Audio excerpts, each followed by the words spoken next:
Dictation will be start after 3 seconds. उपसभाध्यक्ष महोदय, मैं Samajwadi budget पर इस दृष्टि से विचार करता हूं कि यह बजट उस सरकार द्वारा यहाँ प्रस्तुत किया जाता है जो सरकार गरीबी हटाने के लिए और एक स्थायी सरकार की मांग करके जनता का वोट प्राप्त करके यहाँ पर बैठी हुई है। कांग्रेस दल ने जनता के समक्ष बड़े जोर जोर से कहा कि गरीबी हम ही हटा सकते हैं। गरीबी हटाने के लिए वोट हमको ही दिया जाए, क्योंकि गरीबी हटाने के लिए स्थायी सरकार का होना बहुत ज़रूरी है। चाहे जिस प्रकार से वोट प्राप्त किए हों, लेकिन आज केंद्र और राज्यों में हर जगह स्थायी सरकार है और स्थायी सरकार ने जो बजट समाजवादी बजट देश के सामने प्रस्तुत किया है, उसका मोटे तौर पर नक्शा यह है कि उसमें गरीबी हटाओ की तस्वीर नज़र नहीं आती है।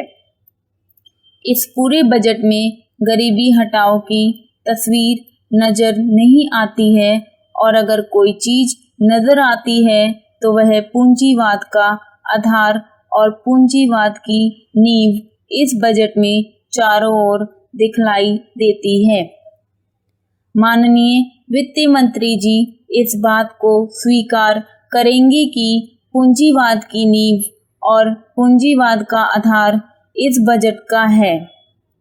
इस बजट में डायरेक्ट टैक्स और इनडायरेक्ट टैक्स का अनुपात 1:10 का है, और इनडायरेक्ट टैक्सों का नतीजा यह हुआ है कि चीज़ों के दाम बेतहाशा बढ़े हैं और इनसे साधारण व्यक्ति बहुत प्रभावित हुआ है।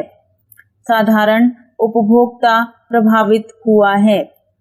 चीज़ों के दाम बढ़ने से पूंजीपतियों के ऊपर कोई भी असर नहीं पड़ा है। उनके खर्च पर, उनके रहन सहन पर, उनके बच्चों की पढ़ाई पर, उनके परिवार के स्वास्थ्य पर, दवा दारू पर किसी तरह का कोई प्रभाव नहीं पड़ा है। इसका प्रभाव तो केवल गरीबों के ऊपर, आम जनता के ऊपर, आम उपभोक्ता के ऊपर और आम कंज्यूमर्स के ऊपर पड़ा है। महोदय, कुछ माननीय मित्रों ने कहा है कि अगर हमारी अर्थनीति का कोई आधार है जिससे हमारी प्रगति की गति आगे बढ़े तो वह है लोहा। हमसे चीन बाद में आज़ाद हुआ।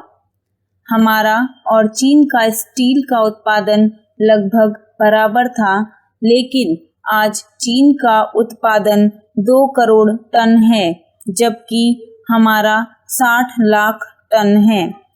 मैं वित्त मंत्री जी का ध्यान इस बात की ओर आकर्षित करना चाहता हूँ कि समाजवाद का जो लक्ष्य है उसे आपने कहाँ तक पूरा किया।